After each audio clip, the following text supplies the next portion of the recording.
بقرآني فيشرق صبحه الحاني أرتله وأحفظه وأقرأه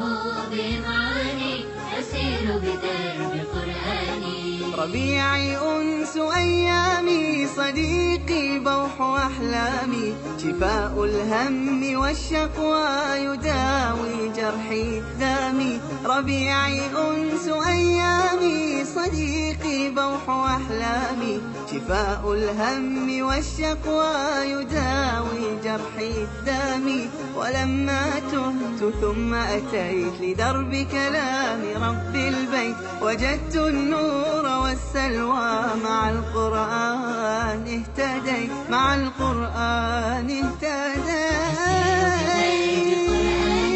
فيشرق صبحه الحاني أرتله وأحفظه وأقرأه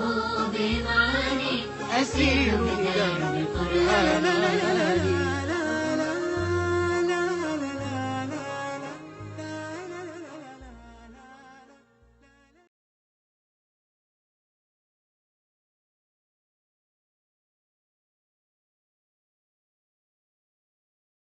أعوذ بالله من الشيطان الرجيم بسم الله الرحمن الرحيم الحمد لله رب العالمين الصلاة والسلام على أشرف الأنبياء والمرسلين صلوات الله وسلامه عليه إخوتي الأعزاء إن شاء الله تعالى عاوة أو سندك إسلامك ويهي صدح kun 430 waxaynu isku dayi doonnaa in sha allahu tacaala inaynu mar labaad bilowno tafsiirka qur'aanka kariimka ah masjidka cumar cuhmaan waxaan ii qorsho ah haddii ilaahay igu caawiyo inaan maalintii walba laba maqro aynu aqrino taa macnaheedu wuxuu noqonayaa ugu badnaan 7 bilood in 30 qur-aanku ay noogu dhammaadaan haddii ilaahay laga helo waxaan isku dayi doonaa inaan si kooban aan u macneeyo aayadaha sharaxna aanan ku dheeraanin haddii ilaahay raalli ka noqdo waxaa taa igu kalifaya iyadoo aan arkay arday badan oo jaamacadaha dhiganaysa arday badan oo maxadyada dhiganaya iyo dad badan oo aan wakhti badan haysanin oo haddana jecel inay ilaahay luqadiisa fahmaan wuxuu ilaahay ka raba ay gartaan qowlka ilaahayna ay macnayn karaan hadal badanna aan time iyo wakhti u haysanin waxaan go'aansaday inaan si degdeg ah oo wiigii walba hal jisku waxa weeyaan 8 maqro 4 maalmood baan wiiga haysanaa 4 maalmood inaan isku dayno in sha allahu tacaala maalintii walba inaan 2 maqro aqrino waa haddii ilaahay uu raalli ka noqdo in sha allahu tacaala marka waxaan codsanayaa in sha allah ardaydu inaanay mar keliya kitaabka ka jeedsanin maadaama aan dedejinayo laqbada isa saar baan ku wadi doonaa in sha allahu tacaala waxaan isku dayi doonaa erey kastoo af carabiya inaan af soomaali u raadiyo wixii aan waayo mooyaane laqbadana waan isu geygeyn doonaa biidni illaahi tacaala marka caawa waxaa laga yaabaa inaanan 2 maqro ka gaadhsiinin maadaama caawa ay bilow tahay dad badan oo maqlayna caawa weli aanay ka soo gaadhin caawa waxaa laga yaabaa inay ka gaabato qiyaastii aynu ku wadnay inaan aqriyi karno wixii ka dambeeyayse in sha allahu waxaan isku dayi doonaa haddii ilaahay laga helo inaan sidaa ku wadno oo ardaydu ay ku qalin jebiso 6 bilood gudahood waxaynu ka qalin jebinaynaa waxa weeyaan barashada kalaamkii ilaahay ballanna waynu haysannaa calaa lisaani rasuuli illaahi sala allahu calayhi wasalam waynoo ballan qaaday ou nebigeennu yidhi khayrukum man tacallama alqur'aana wa callamah waxa idinku khayr badan uunka waxa ku nool waxa ugu khayr badan ruuxa ilaahay kitaabkiisa barta iyo ka baraya mar kalena rasuulku calayhi salaatu wasalaam wuxuu yidhi adduunyadu waa malcuuna waa wax la nacladay oo naxariista ilaahay ka fog ilaa bidikri illaah wamaa waalaah dikriga ilaahay iyo wixii la xidhiidha wa caalimun wa mutacalim iyo nin diinta ilaahay baranaya iyo ka baraya ruuxa kitaabka ilaahay baranaya iyo ka baraya makhluuqaadka iyo uunka oo dhan baa ilaahay dembi dhaaf u weydiiyo u duceeya xata alxiitaan fi lbaxr ilaa iyo kalluunka badda ku nool waxay ilaahay u baryaan dembi dhaaf u weydiiyaan oo ay u duceeyaan ruuxa ku mashquulsan ee ku tacalluqa barashada kitaabka alleh iyo sunnada nebiga calayhi salaatu wasalaam marka waxaynu rabnaa in sha allahu hadduu ilaahay ina doorto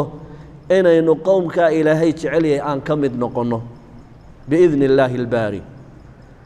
ku darso oo wakhtiga aynu kitaabka akhriyaynaa waa wakhti kooban weeye waa bayna almaqrib waalcishaa waa inta u dhaxaysa salaadda maqrib iyo salaadda cishaay 5 bilood baynu fasax ahayn u malayn maayo 5taa bilood cid xaraf soo faa'iidaysatay inay nagu jirto mar allaaliya markaynu masaajidka maqribka ka baxno innagoo sii jeednaa cishaay la addimayey waan soo noqonayna wakhti saas u sii buuraniba kuma jiro haddana marka kitaabka ilaahay la baranayo barakaa ku jirto oo waxaad dareemaysaa in wakhti dheer uu yahay manaafic iyo faa'iido badanna aynu ka helayno marka waxaa ku cibro qaadataanu 5tii bilood aynu kala maqnayn badankeennu iyo sida wakhtigu inagu dhaafi jiray halkan aan ka baxnaa keenna ugu farahaba markuu meheradda gaadho ama makhaayid yar isagoon koobka shaaha dhammaysan ayuu mu'adinku cishaayiga addimayaa marka waxaa ku xisaabtantaan wakhtigu marka bannaanka la joogana wakhti gaaban buu ahaan jiray markaynu kitaabka ilaahay dhegaysanayna waxaan ilaahay ka rajaynayaa inuu inoogu filaado hindisaha iyo himilada aynu leenahay oo ah inaynu 6 bilood ama ku dhow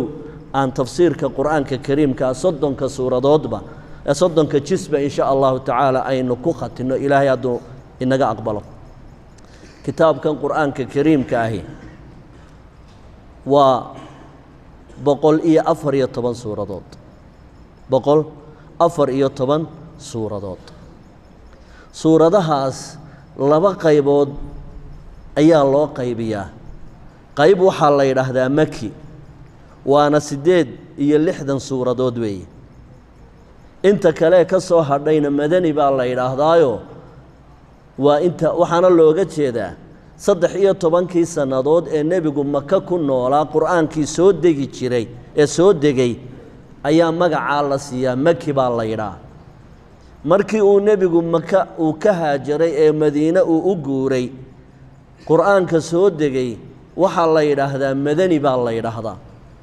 sidaasaa qur'aanka loo kala qaybiyaa goorta marka aan ku idhaahdo suuraddani waa maki ama suuraddani waa madani mar dambe kuugu celin maayo waa inaad ila socotaa inaan u jeedo 13 sannadood ee maka qur'aankii soo degay bay ka mid tahay madani haddii lagu yidhaahdana 10 sannadood ee madiina qur'aankii soo degay bay ka mid tahay sidaasaa istilaaxeen maxaan ku eray bixintu ay inoo ahaan doontaa bisinka maantuun baan yacni macnayn doonaa inta kale ee bisinku igu soo maro qur'aanka waa dul maraya wuxuu qur'aanka kariimka bisinku ku soo noqdaa 114 jeer 113 suuradood bisinka way ku bilaabmaan marka laga reebo suuratu baraa ama suuratu tawba oo iyadoo aan bisin lahayn ha yeeshee qur'aanka suuratu namli aayad ka mid ah ayaa bisinka ood kaamila bismi illaahi araxmaani araxiim ay ku soo noqotaa innahu min sulaymaana wa innahu bismi illaahi araxmaani araxiim sidaasuu markaa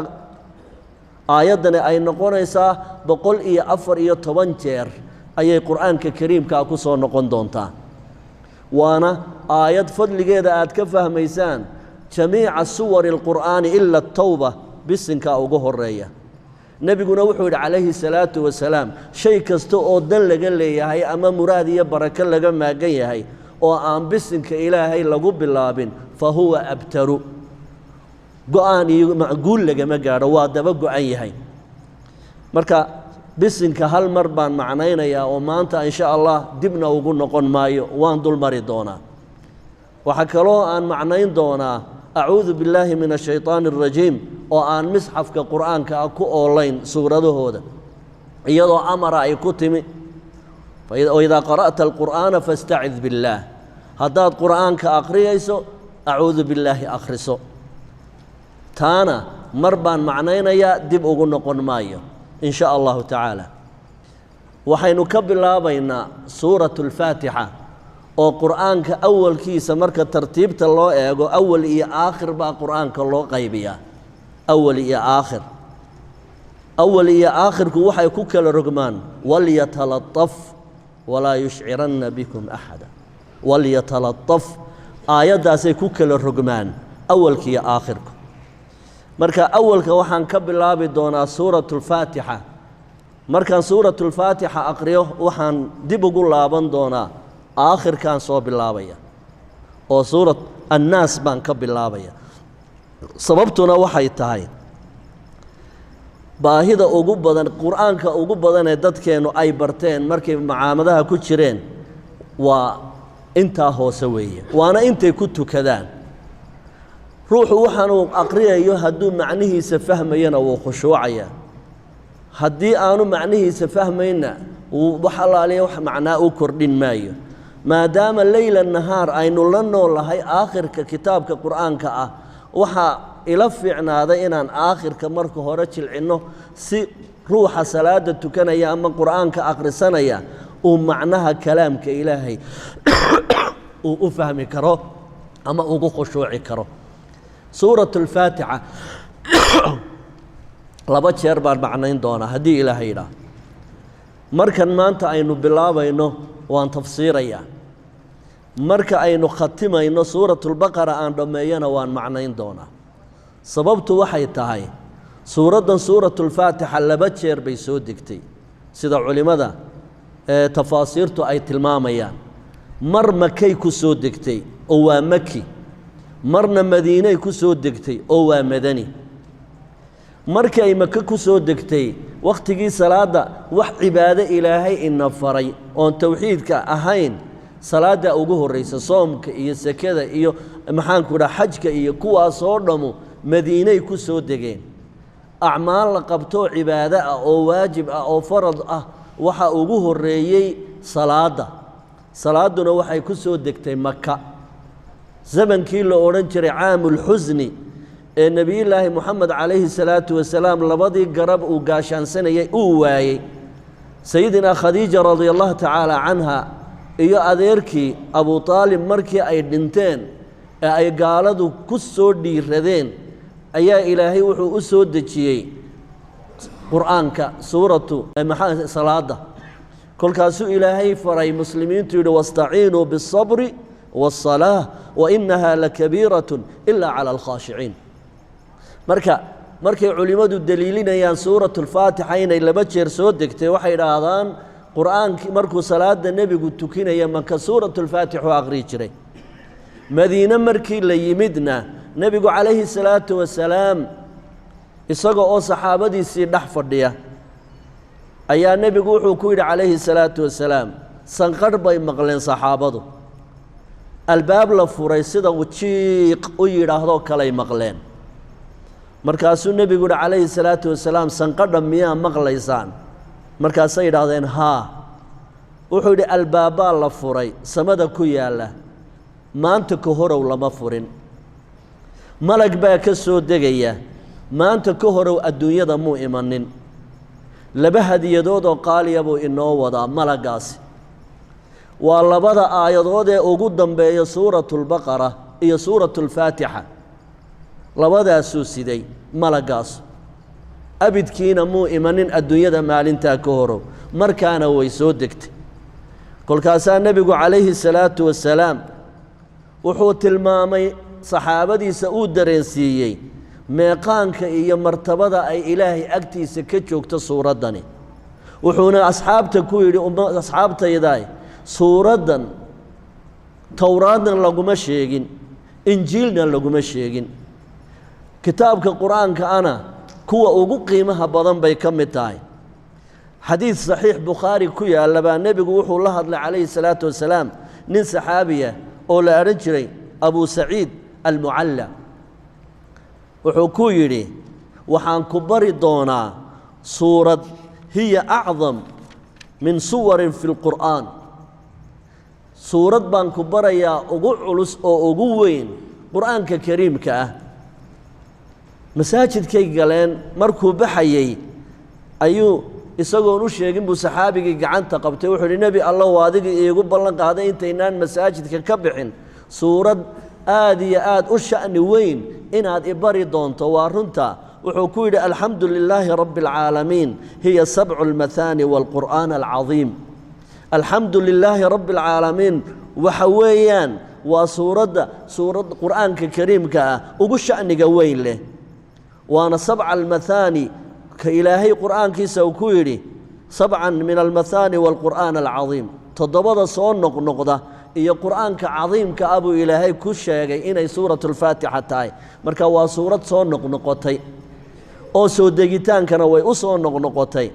صلاة دحدي دنا وي صون نقطايو مالين كستا روح كستو مسلم وحلا سام ودي واجب كتاي صلاة التضبية طبنشر أي واجب كتاي سورة الفاتحة إنو أقريه لفضلها صلاة هدات تكتو آنت فاتحة أقرين وح صلاته كومة جرتو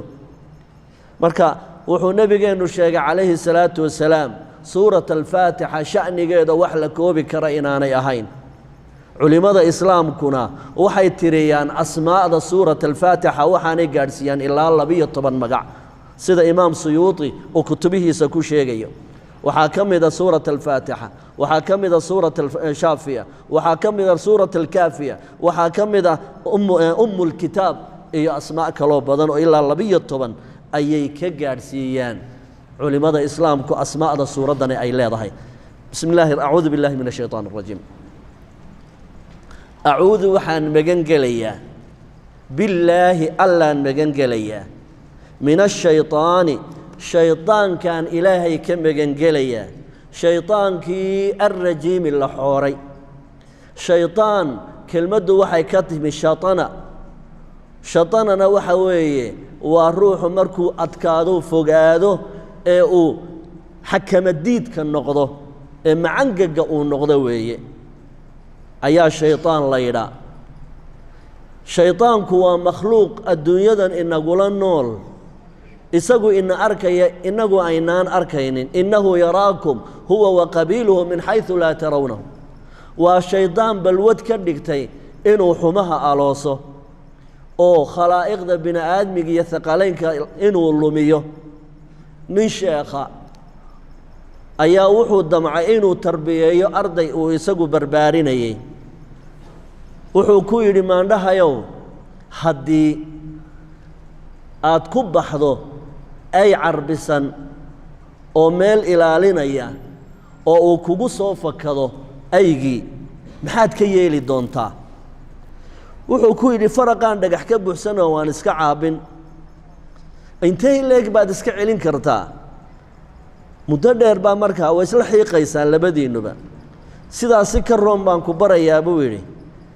أيجا هلا دقالميني سيدكا barbaarsadeen uu sheego waxa tira aygaaga iga qabso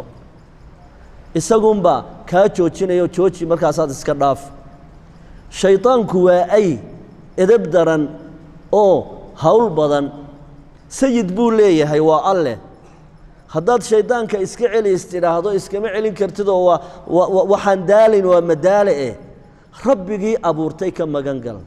oo ilaahay iga celi ku dheh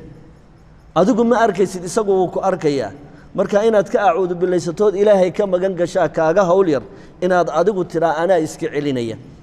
marka shaytaanku waa makhluuq dhib badan oo khalqiga wuu habaabinaya siduu nabigeennu inoo sheegayna salawaatullaahi wasalaamu calayh ilma nebi aadam kunkiiba 999 buu ku guulaysan doonaa inuu marinka seejiyo walaa tajidu akharahum shaakiriin لأضلنهم ولأمنينهم ولآمرنهم فليبتكن آذان الأنعام دابهاس إيا دارتاسو قلي وحونا قوان صدي وبدك آدم دلي إنو سدوين أو وافيا كويشو وانا أهر قشيو سقال بقول إيا سقال شنبو قعنتا كل جاي هل باك بدبادية addoonka sidaasa ee khalaa'iqda intaa in la-eg habaabiyey waxaad kaga badbaadaysaa inaad ilaahay ka magan gasho ilaahayna wuu inoo tilmaamay oo wuxuu inagu yidhi fafiruu ila allah ilaahay xaggiisa u orda ilaahay magan gala marka waa tacliim waafiya ruuxa mu'minka ahi waa daciif haddaanu ilaahay ku xidhnayn bini aadmigu haddaanu ilaahay awood aanu ka haysan kaannamaa khara min aلsamaa fatakhtafuhu الطayru aw tahwii bihi الriixu fii makaanin saxiiq ruux samada laga soo tuuray oo shimbiruhu hawada ay ku qaybsadeen kama duwana marka inaad ilaahay ka magan gasho ibliiska ayuu ilaahay kaaga badbaadinayaa awoodaynu iskaga celinana ma leh ama haysanno ilaa billaah oo waa innaga nidhaahna laa xawla walaa quwata ilaa billaah marka ruuxa mu'minka ilaahay ka magan gala waxba ma yeeli karo ilaa cibaadaka minhum almukhlasiin wuxuu ballan ku qaaday waan ambinayaa addoommaha ilaa cibaadaka minhum almukhlasiin acuudu waxaan magan gelayaa billaahi allaan magan gelayaa allah maxay tahay marka allah waa ism u gaar ah ilaahay kelidii cid la bixi kartaana ma jirto waxay tilmaamaysaa uumaha adduunkan oo dhan khalqay magiciisa weeyaan maxaa farqi u dhaxeeya allah iyo ilaah allah iyo ilaah maxaa farqi u dhaxeeya farqiga u dhaxeeyaa waxa weeye allah waxay u gaar tahay ilaaha xaqa lagu caabudo keliya ayaa isamkaa iska leh waa isam calam ah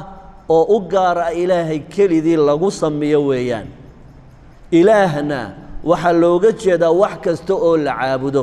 xaq ha lagu caabudo baatil ha lagu caabudo ilaah baa kaa la yidhaa erayga ilaah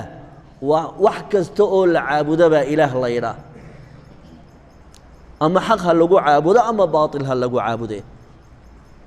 marka acuudu bililaahi lama odhan waxaa la odhanayaa acuudu billaah ilaahay baan magan gelaya allah baan magan gelaya min ashayطaani waxaan ka magan gelayaa shayطaanka madaxa adag leh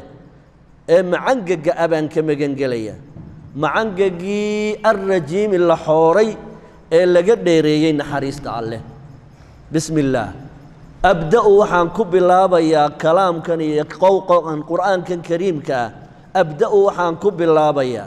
bismi illaah magaca allah baan ku bilaabayaa allihii arraxmaani naxariista ballaadhan lahaa adduunyada gaal iyo islaamba rabbi waa u naxariistaa oo waxa ay ku kala socotaa waa raxmaddaa waasica ah alraxiimi allaha naxariista khaaska ah siiya mu'miniinta weeyaan ilaahay tabaaraka wa tacaala ilaahay tabaaraka wa tacaala raxiim wuxuu u nisbeeyey mu'miniinta oo keliya fii aaya min alqur'aan bay ku taallaayo ilaahay wuxuu odhanayaa wa kaana bilmu'miniina raxiima ilaahay mu'miniinta ayuu raxiimkooda yahay markaa labada eray labaduba naxariis bay tilmaamayaan laakiin naxariista way kala waasacsan yihiinoo way kala khaasan yihiin baan u jeedaa oo raxmaanna waa naxariis gaal iyo islaamba ay haystaan oo ilaahay ugu naxariisto adduunyada inta la joogo raxiimna waxa weeyaan waa xanaano iyo daryeel si gaara uu ilaahay ugu fidiyo inta ku xidhan magaca ilaahay baan ku bilaabayaa ficilkaygan iyo camalkayga iyo qowlkayga allaha raxmaanka ah ee naxariista ballaadhan alraxiimi ee naxariista gaarka ah iyo xanaanada gaarka ah mu'miniinta siiya alxamdu mahadnaq lilaahi alla iska leh rabbilcaalamiina carre edeg dhammaanteed uumiyaheeda allaha u rabbiga ah alcaalam af soomaaliya waa carre edeg weey carre edeg dhammaanteed allaha u rabbiga ahee iska leh ayaan mahad u naqayaa allaha carre edeg dhammaanteed rabbiga u ah ee barbaariyaha u ahi ee naxariistaha u ihi ee maaliga u ihi rabbi maalik waa lagu macneeyaa khaaliqna waa lagu macneeyaa murabbina waa lagu macneeyaa waa kii abuuray waa kii barbaarshay waa kii hantiilaha u ahaa allaha hantiilaha ku ah ee aan cidilo sheegan carre edeg dhammaanteed ayaan mahad u naqayaa arraxmaani ilaaha naxariista waasaca leh arraxiimi naxariista khaaska leh ayaan mahadnaq u celinayaa maaliki yowmiiddiin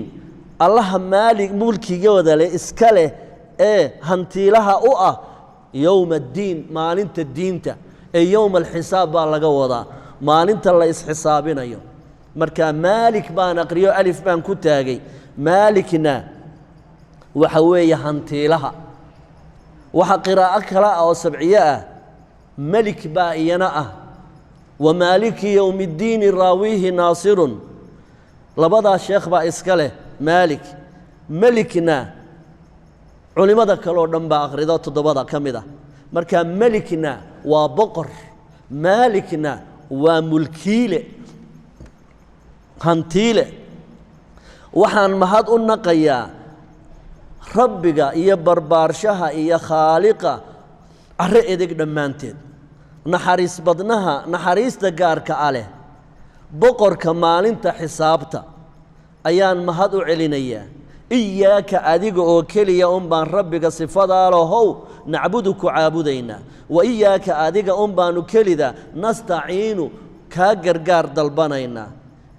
haddii ay sidaa tahay ihdinaa isu kaa dhiibnaya allow nagu hanuuni assiraata almustaqiim jidka toosan eed raalli ka tahay nagu hanuuni jidka toosan ee raallida ka tahay waa kee siraata aladiina waxaan u jeedaa haddaan si kale u edhaahdo waddadii aladiina kuwa ancamta aad u nicmaysay aad u raaxaysay calayhim dushooda allahayow kuwaa deeqdaada siisay dushooda aad yeeshay deeqdaada ayaan ka wadaa dariiqay raaceen hayrilmaqduubi ma aha kuwaad u cadhootay dushooda waladaalliina mana ahan kuwii habaabay kuwa ilaahay u cadhooday baa yahuudda laga wadaa kuwa habaabayna nasaarada ayaa laga wadaa ciddan aynu dalbanayno waddadooda inaynu raacnana maca aladiina ancamta calayhim min alnabiyiina waasidiiqiina waashuhadaa'i wasaalixiin maca aladiina ancamta calayhim cid qowmka loo nicmeeyey aayaddaasaa tilmaantay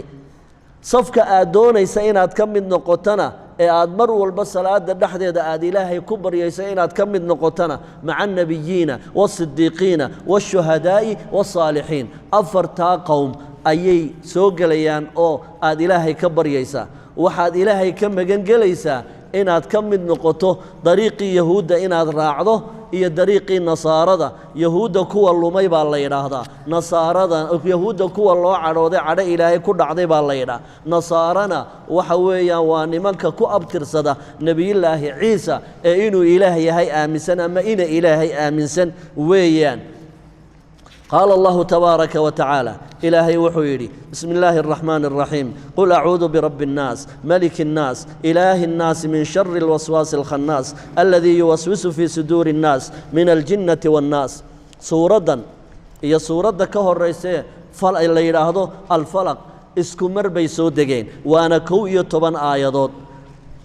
لبدا سورة وحي روح مسلم كأ أي سينيان دفاع aan rasaastiisu abidkeed ka dhammaanaynin makhluuqa ilaahay uumay oo dhan noocuu yahayba in sharkiisa ilaahay ka badbaadiyuu ku magan gelayaa ilaahay labadan suuradood waxaa la yidhaahdaa markii nebigeenna calayhi salaatu wasalaam loo tashaday ee yahuuddu ay damacday inay sirxaan nin bay soo adeegsadeen labiid la odhan jiray ninkaa labiid iyo yahuudi buu ahaa sixirku aad iyo aad u yiqiinay waxaanay damceen nebiga inay sixir ku naanaabiyaan markii ay sixirkii u soo xidheen oo ay nebiga inay sixraan isku damceen waxaa soo gaadhay waxoogaa neeftii sixirka ayaa qadar saamaysay nebiga calayhi salaatu wasalaam marka wuu caajisay oo xoogaa wuu yaro siicsiic buu ka bixi waayey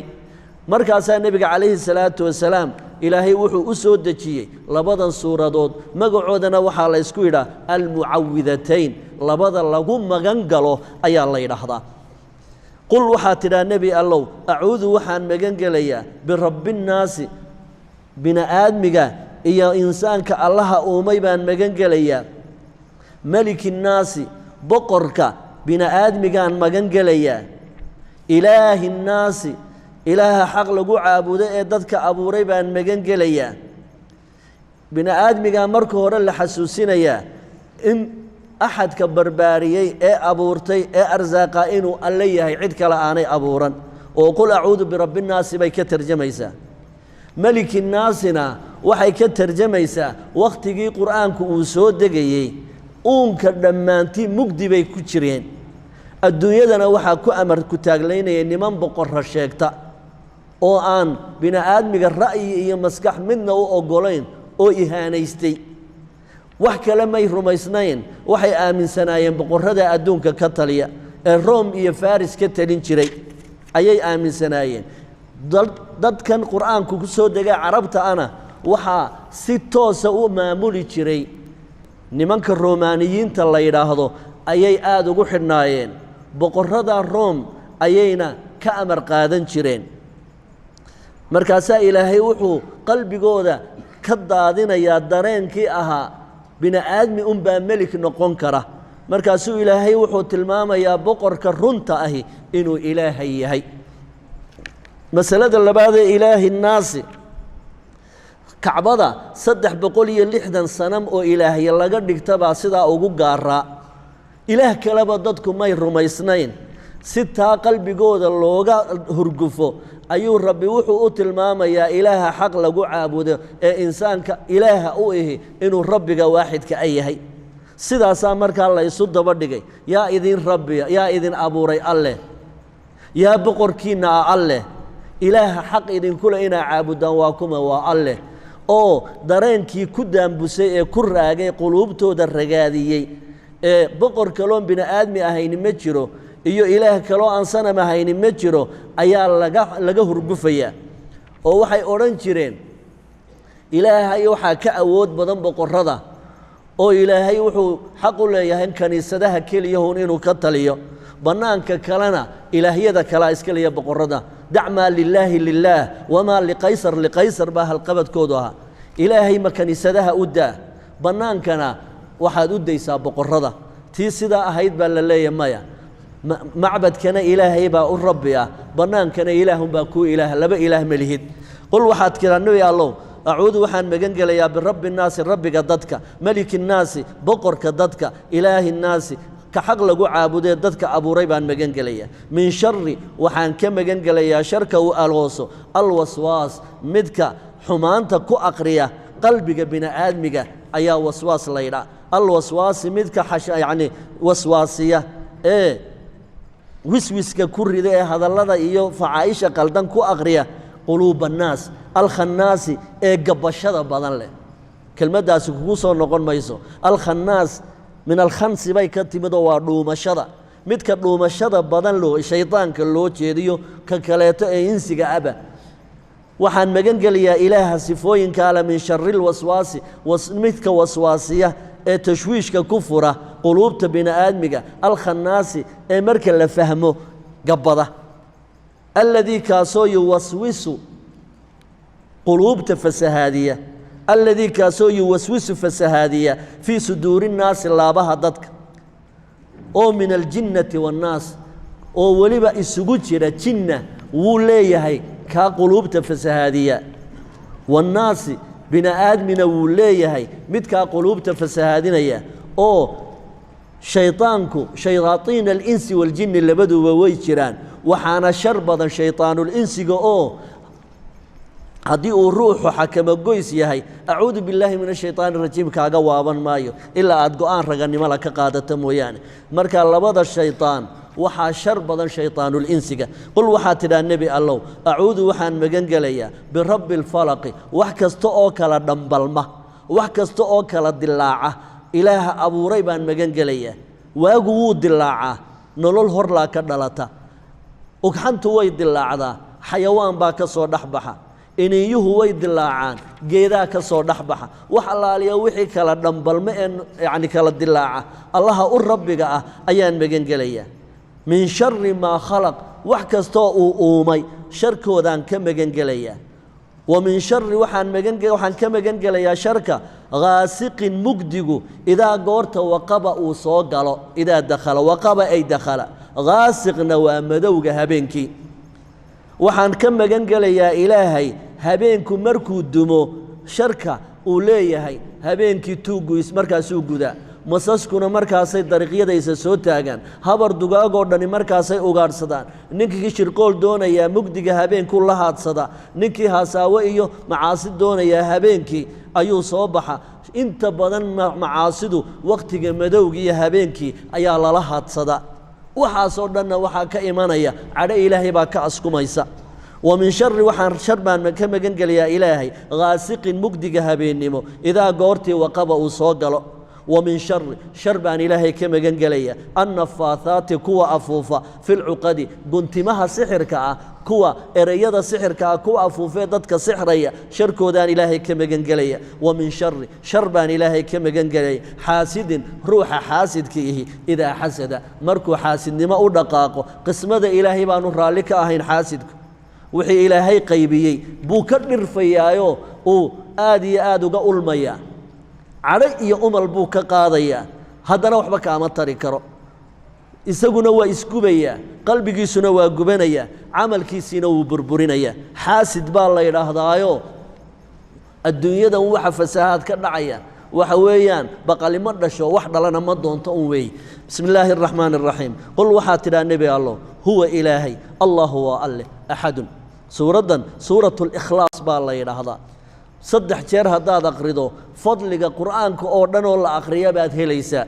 إخلاصنا وحلقا وذا وسورة بالله إلا رماد إلهي التوحيد كيسا أي عضين إيسا وحاني جوابه تاهي مركي قريش انت النبي قوي ما دين ويقعنت قبتين أو أي حرم يعني جيين كعبدا أي راهدين أنك إلهي يد ووحل فهمي كرو كان واهبل وحو كسم يسيه نحاس كان واهبل وحو كسم يسيه ذهب كان يعني إلهي هبلها وحو كسم يسيه دوبو كان واهبل أو وحو كسم يسيه ذهب كان واهبل أو وحو كسم يسيه فضة صف لنا إلهك إلهك وإحنا وقشك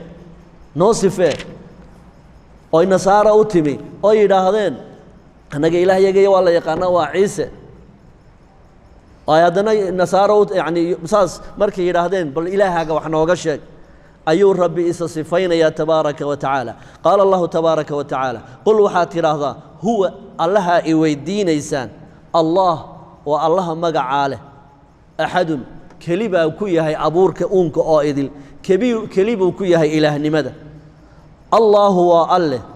الصمد وإله الله إركضه وإله الله قد ترصده مركي دباتة تماده loo irkada weeye as-samad waa ilaaha la irkada ee dhibaatooyinka idin ku dhaca aa uga qayshataan markay ilaahyaalkiina waxba idin tari waayaan lam yalid hadii ilaahyadiinu ay wax dhaleen sida ciise oo kale maxay la dhalay lam yalid ilaahay waxba ma dhalin walam yuulad waxna ma uu dhalin walam yakun mana jiro oo ma haysto lahu ilaahay uma sugnaanin كفوا وحينيجيس أهمتشرو وحديجيس أهمتشرو أحد هلنا روحنا الله كيله وح إلهي كفكيس أو أينيجيس أو نوعيس أو كأود أو كسفيه متشرو ولم يكن مؤهان له إلهي وما أهان كفوا وحينيجيس أحد روح كلينا هالنقطة إلهي وح أكفأ أو أود إيه إله نما كل ترتمه مجرت أيو إلهي إسكوسي فيه تبارك وتعالى سورة وحى إلى سورة مسد وحى لجودا وحسكشة ومحان كنا حريقي أي نسوهن شرّي أي نجريها كحيران شرّي أورت أي نكعيمين شرّي واجي هراي مكوحى كبر بحيي عاقب على صوص وهاي وحى نكسم يسن شرّي maxaan ku raa geedka liifka la yiraah ama xaskul baynu niraahnaa xaskusha ayaa la soohaa xadhig baa laga samaystaa gar adag oo lagu hawl qabsado masad baa markaa suuradan la yiraahdaa suuradani waxay weerar ku tahay qoys inkaari ku dhacday oo dagaal culus ku qaaday nabiyullaahi muxamed calayhi salaatu wasalaam iyo tawxiidka waa qoys haddii la eego أي قرابة دو أهايين نبينا عليه الصلاة والسلام قويس كاني وحو ككوبي هاي شن روح nin la odhan jiray abulahab magaciisana waxaa la odhan jiray cabdulcuza yani addoonkii cuza sanam la caabuday nasaarada yahuud yani ay lahaayeen kuwan quraysheed ayaa cuza wa manaata athaalithata alukhra waa inagii soo aragnay cuza cabdulcuza baa la odhan jiray magaciisana maxaanku idhaha kunyadiisana abulahab baa la odhan jiray abulahabna qurux iyo caddaan ayaa loogu bixiyey abulahab iyo umu jamiil gabadh la odhan jiray alcawraa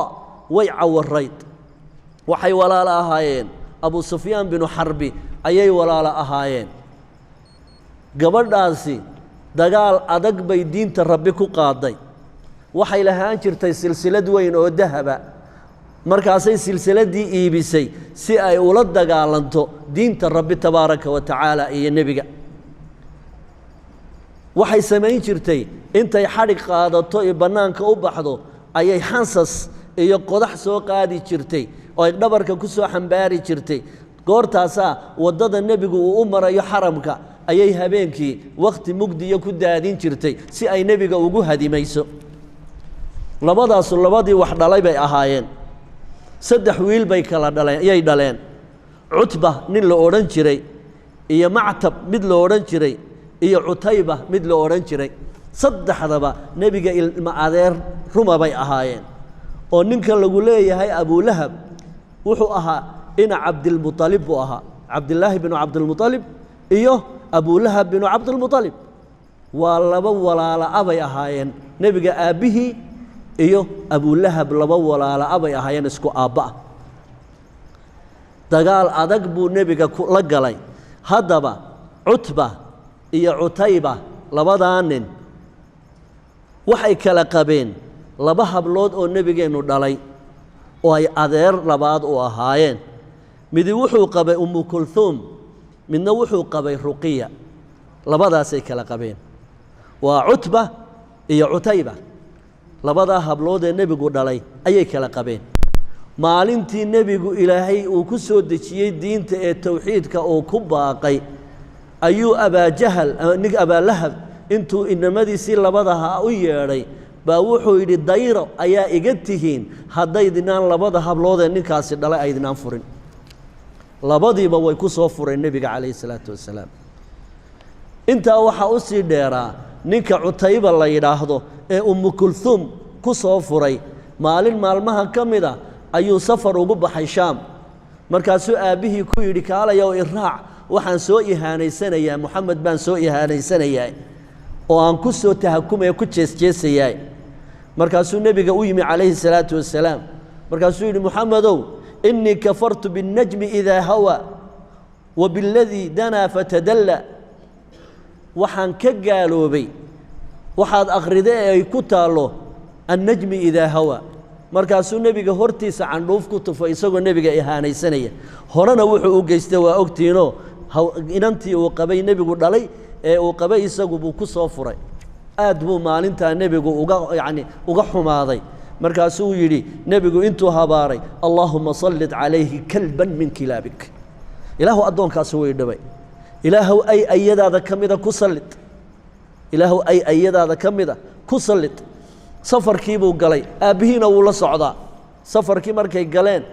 ee meel cidlaa ay marayaan ayaa gabalkii u dumay dabadeedna waxaa soociyey libaax libaax baa soociyey babisun baa loo tuuray ninkii cutayba ahaa aykaasi way cunayaa oo habaarkii moxamed ayaa igu dhacaya raggii meesha joogay oo dhan ayaa waxaa la yidhi bartamaha seexiya isaga inana hareeraha aynu ka seexanno wuxuu libaaxii soociyaba isagoo bartamaha raggii hurda ayuu kala dhex baxay sidii buu kii markaa ku allaystay markaa reerkan nebiga calayhi salaatu wasalaam odaygan weyn ee la yidhaahdo maxaanku idhaha abulahab markuu nebigu diinta u baxo dadka uu leeyahay quuluu laa ilaaha ila allah intuu faraqyada ka buuxsado dhagxaan ayuu shiidi jiray uu odhan jiray waa beentii anigaa adeerkiisa aabbihii baan la dhashay waa mufsid weeyaane ha rumaynina dhagxaanta uu madaxa kaga dhufanayay dhiiggu ilaa iyo wuxuu soconayey maxaanku idhaahdaa cidhibta mana milicsan jirin nebigu dacwadiisu iska wadan jiray maalin maalmaha ka mid ah markii ay soo degtay wandir cashiirataka alaqrabiin ayuu nebigu calayhi salaatu wasalaam si uu waajibkaa u fuliyo buurta safo laydhaa intuu fuulay buu uubateeyey tolkayow qabiil qabiil buu ugu naadiyey markay isugu yimaadeen ayuu diintii u sheegay oo tawxiidka uga warramay markaasaa ninkii abaa lahab oo meesha fadhiya ayaa wuxuu ku yidhi nebigeenna tabban laka alihaada jamactana hoog baa kuu sugnaadaye ma waxaasaa dadka noo soo urursatay markaasaa ilaahay qur'aankii soo dejiyey ereyguu ku isticmaalay rasuulka ayaa ilaahay tabaaraka wa tacaala uu u isticmaalay isagana waxaa ilaahay yidhi tabaaraka wa tacaala tabbat ha hoogto yadaa abiilahabin labada gamcoodee abiilahab ku yaallaa ha hoogeen watabba wuuba hoogaye labada eree tabbat iyo watabba laba macnay kuu kala samaynayaan tabbat waa ta hore waa habaar tabbat ha hoogto yadaa abiilahabin labada gamcoodee abiilahab ha hoogeen watabba ta dambana waa khabar oo habaarkiiba wuu ku dhacay wuu hoogay wey ha hoogto wuu hoogaybe maa aghnaa wax allaaliya waxay ka kaafiyeen oo ka tareen ma jiro canhu xaggiisii maaluhu maalkii uu tabcaday wax allaaliya waxay hor ilaahay uga tareen ma jirin wamaa kasaba wixii uu kasbaday ee ubadkiisii ah kasabkani maanta waa ubadkii markii loogu goodiyey naar ayaa wuxuu yidhi maxaa aniga naar iigu goodiyeysaa moxamedow carruur baan haystaa adduunna waan haystaa waan isku furan doonaa maalkaygaa wax ii qaban carruurtaydaa wax iga qaban oo wax ii tari markaasuu ilaahay leeyahay maalintay tiisii noqotay uu qudhmay xanuun baa ku dhacay sida maxaanku idhaahdaa daacuunka oo kaloo la kala qaado maalintii beder dagaalkeedu dhacay 7 cisho ka bacdi ayuu qudhmay oo dhintay dadkii way ka kala ordeen xanuun cadase la yidhaahdo oo fin ka soo baxa caloosha oo dadka markiiba dila sida daacuunka ayaa ku dhacay cid allaaliya ciddii jidhkiisa taabatana xanuunka way qaadaysaa si allaaliya si loo aaso waa laga kala firdhay ninkii la odhan jiray abulahab markuu 3 maalmood yaallu lugta taagoo fuuray ayaa qurayshiisu timid oo tiri war odaygan dayaynaan maxaanku idhaha sidan u eeganine intaynu dhinaciisa waraar dheer ka jeexno aynu soo qaadanno hangoollo dhaadheer oo faraaryale aan afka duubanno oo jidhkoo dhan duubanno oo dabadeedna hangoollada aynu ku dulundulcayno oo godka aynu ku ridno halkaa aynu iskaga qarinno maxaanku idhaha bakhtigiisa qaabkaa ihaanada le buu ninkii u dhintay abulahab la odhan jiray ubad iyo carruur iyo maalna waxba way u tari waayeen maa aghnaa may anficin canhu xaggiisa maaluhu wixii uu tabcaday adduun ahaa wamaa kasaba iyo carruurtii uu dhalay intaasi waa isaga sayaslaa wuxuu geli doonaa u fiirso sayaslaa wuxuu geli doonaa naaran naar buu geli doonaa daata lahabin olol u saaxiib ah wa imra'atuhu haweentiisuna way gelaysaa wamra'atuhu haweentiisiina way gelaysaa haweentii xamaalata alxatabi alxatab waa xaabada xamaalana waa xamaal af soomaaliga waa inaga nidhahdo xamaalku waa kii u xambaara tii xambaari jirtay xaabada sidan jirtay marka xaabadanay sidato laba macne ayay ku sheegaan culimmada tafsiirku waxay yidhaahdaan dadkay isku diri jirtay oo dad dhexdooda dagaal iyo maxaanku isku dir ka samayn jirto dadkay dhexdooda xaabo ku shidi jirtay waa la yidhaahdaa taa way lahayd waxa kaloo ay samayn jirtay xaabaday soo xambaarto ee ay nebiga ku hadimayn jirtay wamra'atuhu haweentiisuna taslaa way gelaysaa naaran naarba iyana gelaysaa daata lahabin ololu saaxiiba haweentaasoo xamaalata tii xambaari badnayd alxatabi xatabkiiyo xaabada tii u xambaaridda badnayd iyana halkaasay geli doontaa fii jiidiha aljiid waa luqunta weeye fii jiidihaa luqunta waxaa ugu marnaan doona aakhiriya cadaabka markay gasho xablun xadhig baa qoorta loo sudhaya xadhiggaasoo min masadin xaskul ka samaysan ama liif ka samaysan ayaa qoorta loo sudhi waa geed dabka si fiican u qabsan yaqaana ololkana si fiican u aloosa weeyaan بسم الله الرحمن الرحيم سورة النصر مدنية سورة النصر بالله مدينة كسو دكتي آياته دنوا صدح آيات ويان قال الله تبارك وتعالى بسم الله الرحمن الرحيم إذا جاء هدو يمادو إذا جاء كلكو يمادو كلكو يمادو لبا معناه كلا دوان إذا جاء إيا إن جاء منا وشرطية ومنا وخبرية وحويا إذا جاء كلكو يمادو إذا وكلكي هدي مركا آتراهدو إذا جاء هدو يمادو ما معنيين معنيه دبتها أو واحد معنيسي إن جاء بعد معنيسي هدي أو يمادو هدات سدا تراهدو معناها معنيسي وحويا إن جاء مركا واحد ورانيسا إذا جاء هدو يمادو مركو يمادو إذا جاء كلكو يمادو إذا جاء كلكو يمادو نصر الله هيلك إلهي مركو كو يمادو والفتح آد فرطو مقالة مكة الليلة ورأيت آد اندهاق كقادو نبي الله الناس ضدكيو يدخلون أسوقلي في دين الله دينتي الأفواجا رابا أسوقلي مركاد أرقتو فصبح كلك هيسمع عاشتين إنه تلاذي عمل كي وان كوكو يستوى الوقت قاسا لو بباي بدنيا إن النفط كبير شبيسو وأنا نفط كبرين حاشا لله النبي يقول ما كبرين مرنبا لكن وحالا ينقو تربيين يا كل كات خير شقيسته نفط يي بين كوشيجين مركاسي أباهان تاهي خير كيسي وكوغو إلى شامو إن الددال ديار سميسو مركات خير هشبا وإيو ليبان إيا النصر مركو كوي ما دها إسليغانيني فصبح تسبيح سو بحمد ربك أديقو مهدنق إلهين الراعين أو سبحان الله وبحمده ضبضي واستغفره إلهين الدنب داف ويديسو غفر له ما تقدم وما تأخر من ذنبه ذنب كيسي هوريا كيسي ذنبابا ولا سامحي يا الله دور حليا إنك ويان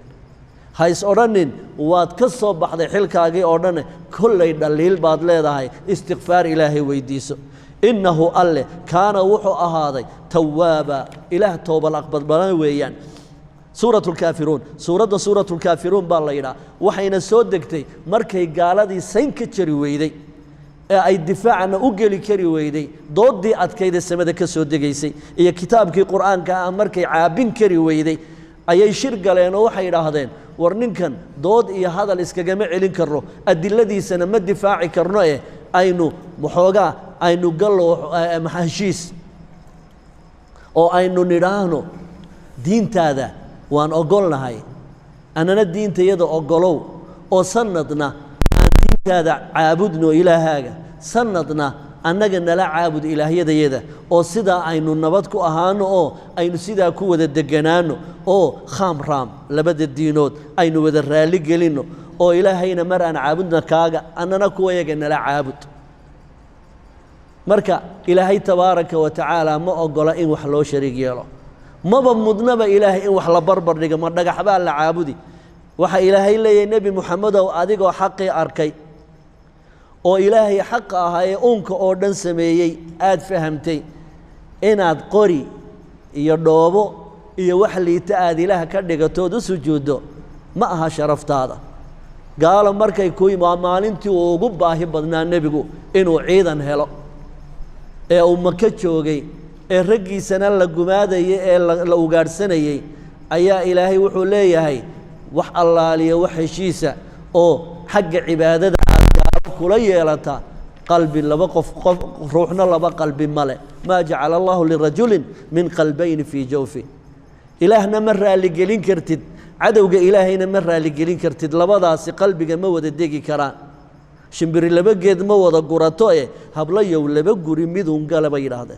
ويقرنا يان مركي الدنيا ذا كهالليان إن محنكر هذا اللي بوجي لنا أنا في عناي مركي عبادة الربيت ما دنا إن لا يراه خام رام تالي يلي ماي تيبو إلهي إسقو ما أنت النبي يقول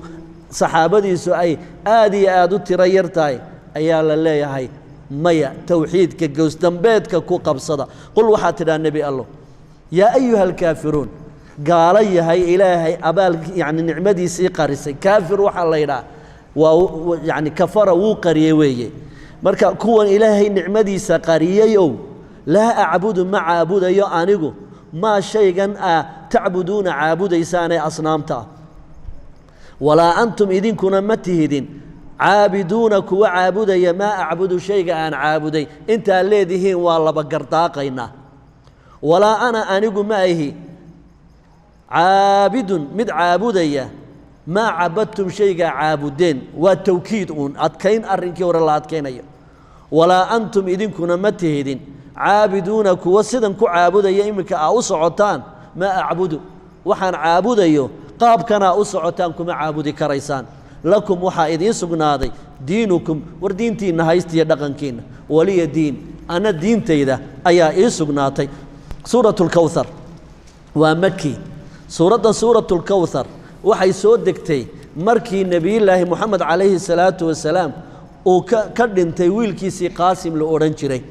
nebigu 3 wiil buu dhalay wiil cabdullaahi baa la odhan jiray wiilna qaasim wiilna ibraahiim cabdullaahi horu u dhintay qaasimoo markaa ilmo yarabaa haddana dhintay waa markii uu nebiga ahaa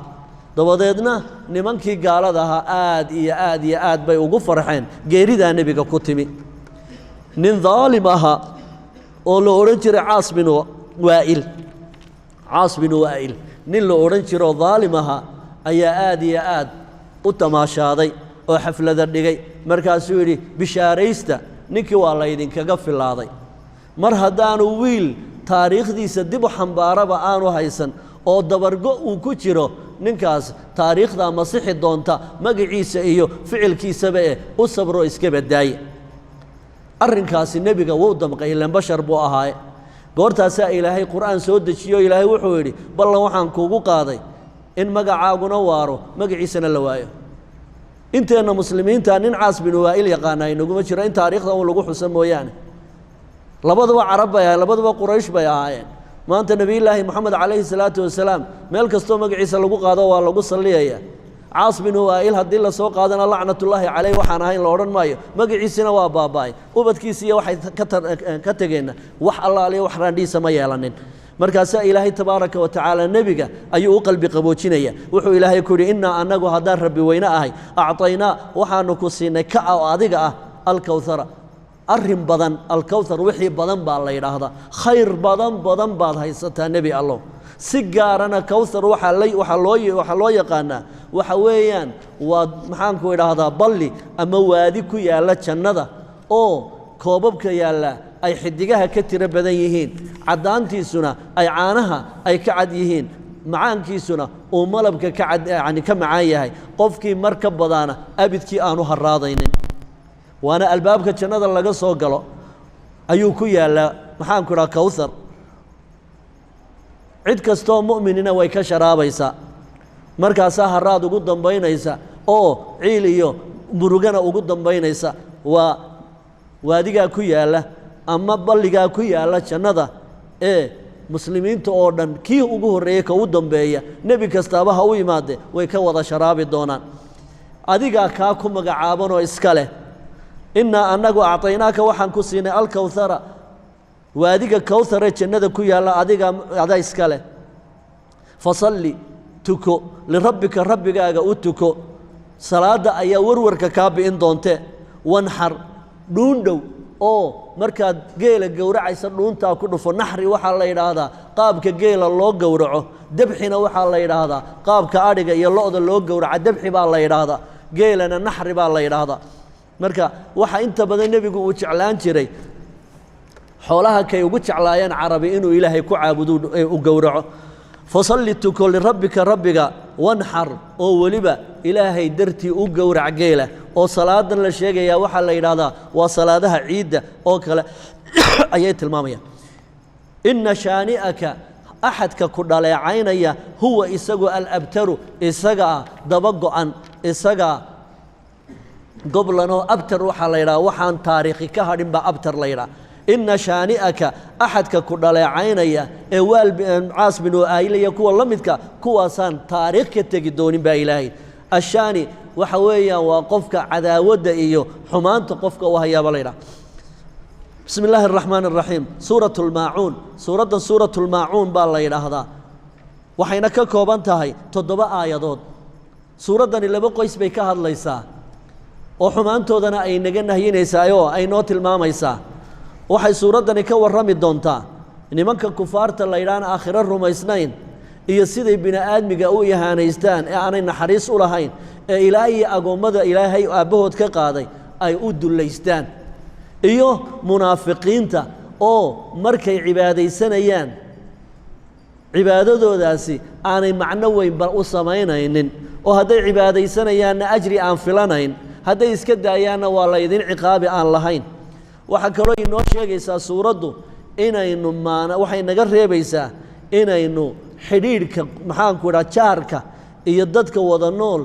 in ay wax istaraan in la maanaco ayay taasna way inoo diidaysaa oo irbad baa u yaroo ninka adduunyada ugu qanisani wuu u baahan karaa intuu haystay bay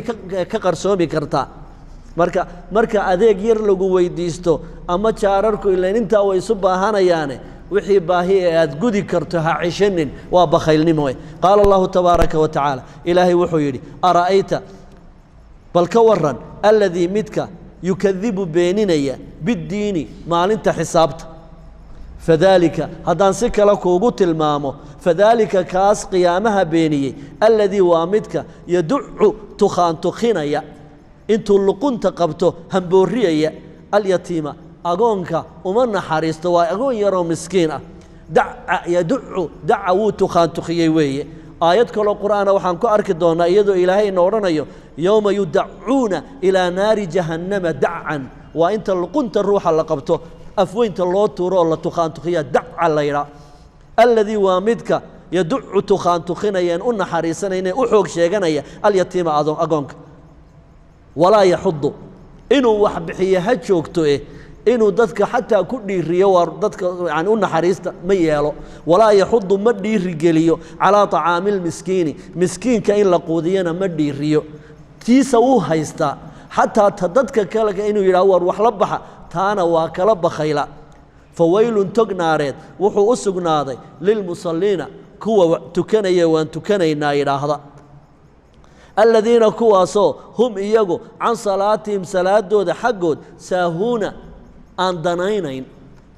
salaadanay tukanayaan dan iyo heellaba kama leh cawradaadii may muuqanaysaa weysadaadii si fiican ma u soo gudatay maxaanku idhaahdaa yaad ula jeeddaa yaad u tukanaysaa intee in la eg baad ajri ka sugaysa waxaasoo dhan imaankiisaba kuma jiro aladiina kuwa hum iyagu yuraa'uuna haddiiba ay tukanayaanna ha laydin arko u tukanaya wayamnacuuna oo weliba diida almaacuuna adeegyada yaryar ee jaararku uga soo baahdaanna ma hayno oon ay ka soo horayso suuratu quraysh suuraddan suuratu quraysh baa la yidhaahdaa waxay si gaara uga warramaysaa nicmadii iyo abaalkii ilaahay quraysh uu u galay ayay si gaara uga warramaysaa haddana nicmooyinkaa aanay ilaahay tabaaraka wa tacaala ku caabudin qaala allahu tabaaraka wa tacaala ilaahay wuxuu yidhi liiilaafi qurayshin laamtu waa laamulcilla weeye sababta markay caadaysteen quraysh alulfu waa caadaysiga weeye horta eragu alulfu waa caadaysiga marka ilaahay wuxuu leeyahay liajli iilaafi qurayshin laamtu waa laamul yani ajli weeyaan liiilaafi qurayshin liajli iilaafi qurayshin quraysh caadaysiga ay caadaysteen darteed iilaafihim caadaysigooda ay caadaysteen rixlata shitaa'i wakhtiga jiilaalka safarka ay u baxaan wasayfi iyo wakhtiga xagaaga safarka ay u baxaan laba safar bay bixi jireenoo midna shaam bay ka soo hadhuudhsan jireen midna yeman bay ka soo hadhuudhsan jireen laba xilli oo midna jiilaalka midna wakhtiga xagaaga labadaa xilli bay safri jireen wax allaaliya waxay cunto u baahan yihiin iyo adduunna ay soo iibsan jireen wakhtigaa adduunyadu la isma gudbi jirin oo waa la isdhici jiray laakiin maka cidda ka soo safarta walaa kuwa yeman walaa kuwa shaam may hungurayn jirin waxay odhan jireen baytullaahi alxaraamka ehelkiisii weeye oo ahlullaahiga xoolahooda ha taabanina weliba waxaa cashar fiican adduunyadu ay qaadatay markii ilaahay uu baabiyey abraha ee uu maxaanku idhahda doonayay inuu kacbada ku duulo ee ilaahay shimbiraha ku salliday ayaa dib looga wada fadhiistay quraysh lama taaban jirin safarkooda caalamka kaloo dhan oo gaajaysan oo amni la'aan ku jira bay iyagu istiqraar iyo amni iyo dhereg ku jireen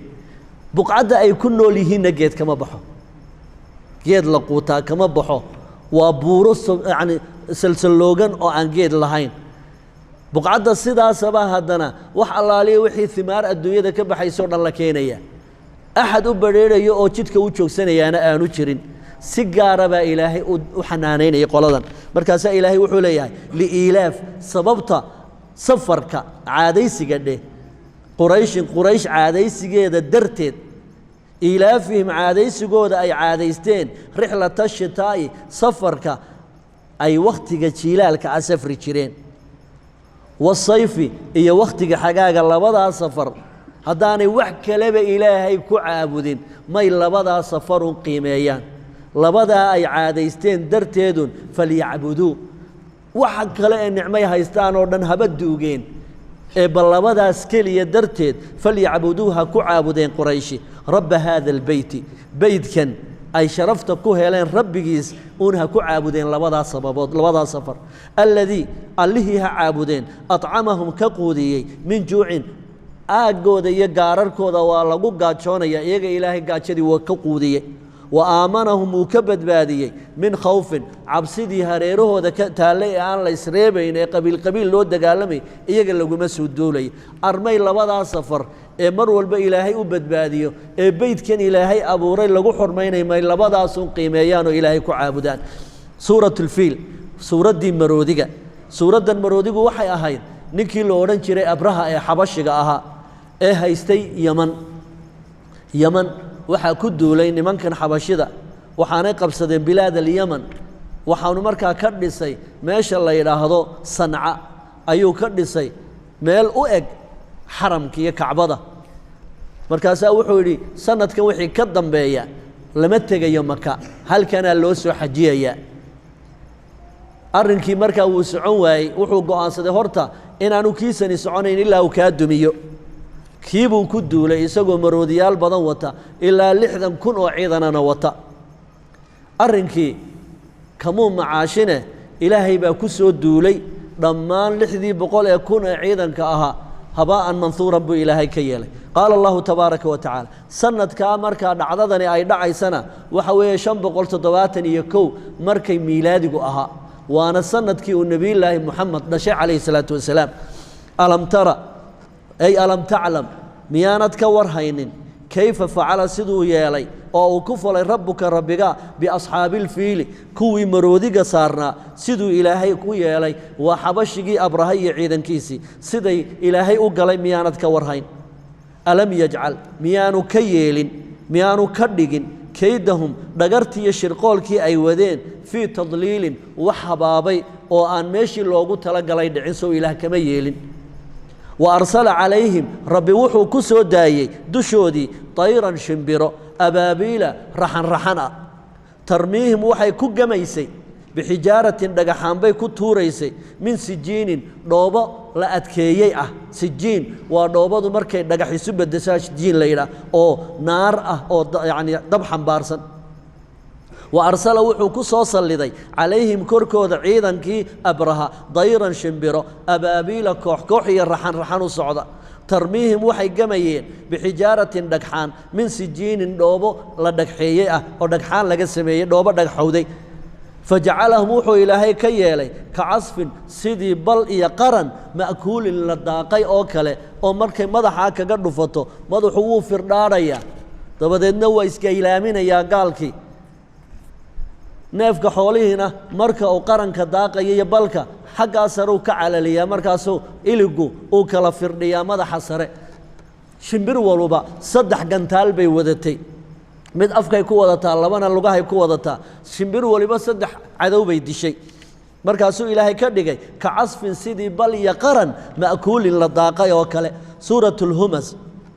suuraddan suuratulhumas baa la yidhaahdaa aayadaheeduna waana maki weeye aayadaheeduna waa 9 aayadood suuraddanu waxay digniin ka tahay xanta iyo dadka in la yaso oo bini'aadmiga kale inaad xaqirto oo aad xamato waa shay mamnuuca oo xaaraam ah waana nooca kibirka ugu sarreeyo oo aan ilaahay raalli ka ahayn wuxuuna yacni nebigaa la weydiiyey oo nin baa wuxuu yidhi nebi allow waxaan jeclahay dhar qurux badan inaan xidho oo aan ragga ka dhex muuqdaan jeclahay taasi ma kibir baa nebigu wuxuu yidhi laa taa kibir lama yidhaahdo ina allaha طayibun yuxibu yani aطayiba laakiin waxa weeye kibirku batru اlxaqi wakamdi الnaas inaad xaqa qaadan weydood fahm yani diiddo dadka bini aadmigaana aad xaqirtood yasto aad xamato aad liiddo taas baa la yidhaha kibir